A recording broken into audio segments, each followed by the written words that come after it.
बिस्मिल्लाहिर्रहमानिर्रहीम। अस्सलामुअलैकुम स्टूडेंट्स। आज class 9 subject biology chapter number 3 का टॉपिक है डिफॉरेस्टेशन। सबसे पहले हम देखेंगे डिफॉरेस्टेशन क्या है। डिफॉरेस्टेशन को जब हम डिफाइन करते हैं तो डिफॉरेस्टेशन, फॉरेस्ट का मतलब होता है जंगल या जंगलात, ठीक है। तो डिफॉरेस्टेशन का मतलब होता है जंगलात को काटना, ठीक है। Cutting down of trees for conversion of forest to non forest land, कि हम दरख्तों को काट देते हैं ताकि वो हिस्सा, वो जगह जहाँ पे जंगलात मौजूद हैं उसको खत्म किया जाए और उसकी जगह पे वो नॉन फॉरेस्ट लैंड ऐसा उसको बिल्कुल क्लियर कर दिया जाए, वहाँ पे जंगलात बिल्कुल काट दिए जाएं। इसको कहा जाता है डिफॉरेस्टेशन। डिफॉरेस्टेशन, अब ये देखें जो फॉरेस्ट जंगलात है इसकी हमारे लिए कुछ इंपॉर्टेंस है। जंगलात हमें क्या फ़ायदा देते हैं, हमारे लिए कैसे इम्पोर्टेंट है, ठीक है। सबसे पहले जब हम देखते हैं तो ये फॉरेस्ट जो है ये बहुत सी स्पीशीज़ को हैबिटेट प्रोवाइड करते हैं। हैबिटेट होता है किसी चीज़ के रहने की जगह, ठीक है। तो अब देखिए, आप अक्सर देखते होंगे कि जब आप जंगलात वगैरह में जाने का कहीं मौका मिले तो बहुत से परिंदे और बहुत से जानवर जंगलात में रहना पसंद करते हैं, क्योंकि वहाँ पे उनको एक पुरसकून माहौल मिलता है।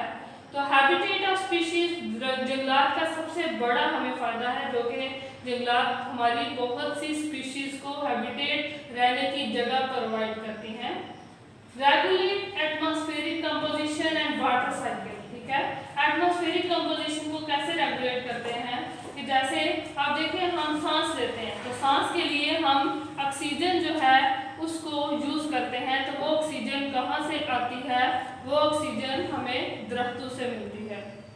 अब वाटर साइकिल में यह इनका फॉरेस्ट का रोल है। अब सांस लेते हैं हम तो सांस लेने के लिए ऑक्सीजन की ज़रूरत होती है, तो वो ऑक्सीजन कहाँ से आती है, दरख्तों से आती है। इसी तरह हम सांस के जरिए कार्बन डाइऑक्साइड को एक्सहेल करते हैं, बॉडी से बाहर भेजते हैं, तो उस कार्बन डाइऑक्साइड को हमारे एटमॉस्फेयर में से कौन यूज़ करता है, दरख्त यूज़ करते हैं। वाटर साइकिल में कैसा बैलेंस है कि दरख्त जो है वो पानी को जज़ब करते हैं ज़मीन से, और जज़ब करने के बाद इनमें एक प्रोसेस होता है ट्रांसपायरेशन, जिसको बोला जाता है। ट्रांसपायरेशन एक ऐसा प्रोसेस है जिसमें दरख्तों के जो पत्ते हैं उनसे बहारात की शक्ल में, वाटर वेपर्स की शक्ल में पानी हमारे इन्वायरमेंट में शामिल होता रहता है, ठीक है। तो ये हमारे एटमॉस्फेयर की कंपोजिशन और वाटर साइकिल को मेंटेन करने के लिए फॉरेस्ट का इम्पोर्टेंट रोल है। सॉइल स्ट्रक्चर को मेंटेन करने के लिए, अब देखें जहाँ पे जिस ज़मीन में दरख्त ज़्यादा होंगे वहाँ पे ज़मीनी कटाव भी कम होगा, ठीक है।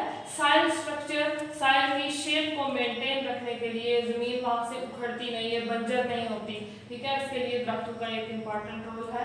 कार्बन डाइऑक्साइड को एक्सट्रैक्ट करते हैं, जैसे मैंने आपको बताया कि फोटोसिंथेसिस के लिए उनको CO2 कार्बन डाइऑक्साइड की ज़रूरत होती है, तो उस कार्बन डाइऑक्साइड को वो जो एक as a pollutant carbon dioxide है हमारे लिए, उसको कौन यूज़ कर रहा है, दरख्त, ठीक है। इसके अलावा एस्थेटिक ब्यूटी हमें प्रोवाइड करते हैं, दिली तौर पर एक सुकून प्रोवाइड करते हैं, ठीक है। अक्सर आप सुबह वॉक वगैरह के लिए, अगर मॉर्निंग वॉक के लिए बैठ जाते हैं तो आप किसी बाग में जब ग्रीनरी वगैरह को देखते हैं, सबज दरख्तों को देखते हैं, तो आपको दिली तौर पे एक सुकून महसूस होता है, ठीक है। तो एस्थेटिक ब्यूटी के लिए ये जो हमारे लिए दरख्त इम्पॉर्टेंट है। कल्चरल रिसोर्स के लिए, ठीक है, दरख्त हमारी सकाफत को जो है वो शो करवाते हैं, तो ये हमारे लिए ये कुछ फ़ायदे हैं दरख्तों के, ठीक है। इसके अलावा और भी बेशुमार दरख्तों के हमारे लिए इम्पोर्टेंस है, ठीक है। अब ये दरख्त अगर हमारे लिए इतने इम्पोर्टेंट हैं तो हम इनको क्यों काट रहे हैं, वो कौन सी वजूहात है जिसकी बुनियाद पर हमें दरख्तों को काटना पड़ रहा है। एक्सेप्ट कॉजेज ऑफ डिफॉरेस्टेशन, ठीक है। काजेज ऑफ डिफॉरेस्टेशन जंगलात को काटने की कौन सी ऐसी वजूहात है।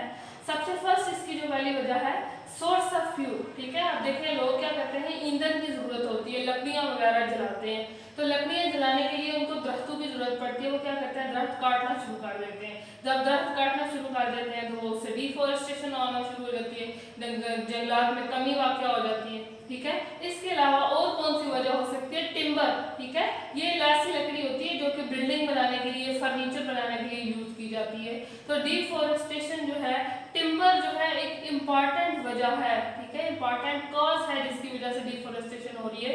लोग अपने दरख्त को अपने घर बनाने के लिए, फर्नीचर बनाने के लिए जंगलात की लकड़ी का इस्तेमाल करते हैं और जंगलात की लकड़ी को काटना शुरू कर देते हैं। ठीक है, नेक्स्ट है पेपर प्रोडक्शन के लिए। ठीक है, ये आप घर में जो पेपर यूज करते हैं, स्कूल में शीट्स यूज करते हैं, रजिस्टर कॉपीज यूज करते हैं, तो ये जो पेपर प्रोडक्शन, जो पेपर इंडस्ट्री है वो भी दरख्तों से ही ऐसे मटेरियल को एक्सट्रैक्ट करती है जो कि पेपर प्रोडक्शन के लिए जरूरी होता है। ठीक है, तो पेपर प्रोडक्शन इंपॉर्टेंट एक वजह है जो कि डिफोरेस्टेशन जिसकी वजह से हो रही है। इसके अलावा लोग क्या करते हैं, मवेशी पालते हैं और फार्म लैंड और ग्रेजिंग लैंड बनाने के लिए दरख्तों का खात्मा करते जा रहे हैं। फार्म लैंड होता है तो अगर आपने वहाँ पे कोई डेयरी फार्म बनाना है, कोई पोल्ट्री फार्म बनाना है, कोई फिश फार्म बनाना है, ठीक है, तो आप उस जगह को बिल्कुल क्लियर करोगे, वहाँ से दरख्त वगैरह काट दोगे। ठीक है, या ग्रेजिंग लैंड जानवरों के चरने की जगह बनाने के लिए, ठीक है, तो ये मवेशियों के चरने की जगह बनाने के लिए, उनके रहाइश वगैरह उनके लिए फार्म बनाने के लिए दरख्तों को काटा जा रहा है।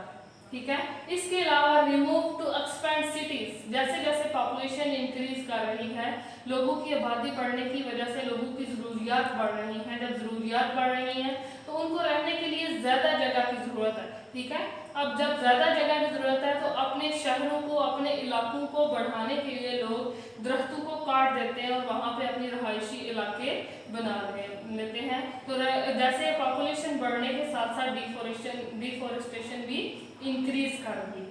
नेचुरल काज क्या है इसका, कुदरती वजूहात की बुनियाद पर भी साथ डिफोरेस्टेशन होती है। कुदरती वजूहात क्या है, वाइल्ड फायर। ठीक है, बाजू का जंगल में आग लग जाती है।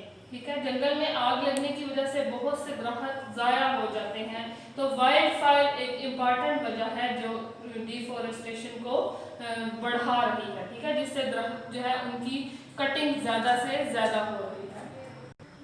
नेक्स्ट है हमारे पास इफेक्ट्स ऑफ डिफोरेस्टेशन।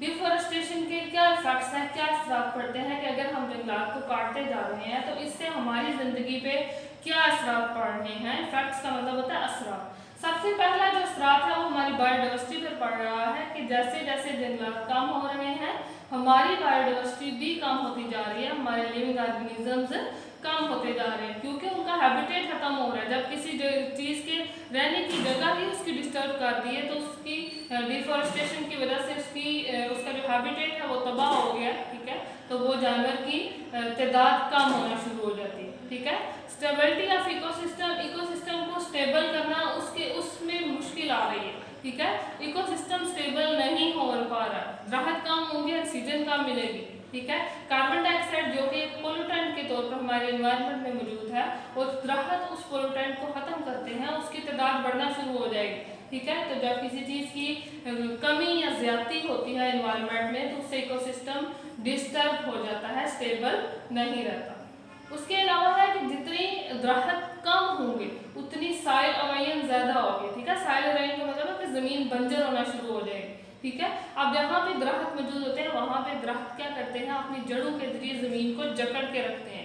अगर वहाँ पे दरख्त नहीं होंगे तो इसका मतलब ज़मीन को किसी चीज़ ने जकड़ के नहीं रखा हुआ, साइल ज़मीन बंजर होना शुरू हो जाएगी। ठीक है, उखड़ना शुरू हो जाएगी।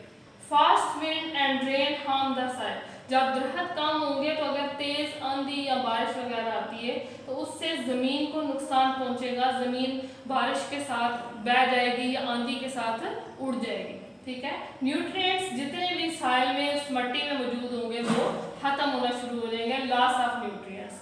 इसके अलावा मडी वाटर, अगर पानी तेज़ बहाव वाला बारिश का पानी आया तो वो मिट्टी उस पानी में हाल होना शुरू हो जाएगी और वो गंदा पानी, वो मिट्टी वाला पानी जो कि मडी वाटर है, वो जब बहता बहता दरियाओं तक पहुंचेगा तो दरियाओं के रास्ते को ब्लॉक करने का सबब बनेगा जिससे सैलाब आते हैं, फ्लड। ठीक है, इसके अलावा जब मडी वाटर, ये मिट्टी वाला पानी डैम में पहुंचता है तो डैम में वो जो मिट्टी वाला कीचड़ बन जाता है, जब पानी के साथ मिट्टी मिक्स हो जाती है तो वो कीचड़ बन जाता है, तो वो सिल्ट जो बन जाती है वो डैम के अंदर जमा होना शुरू हो जाती है डैम के नीचे।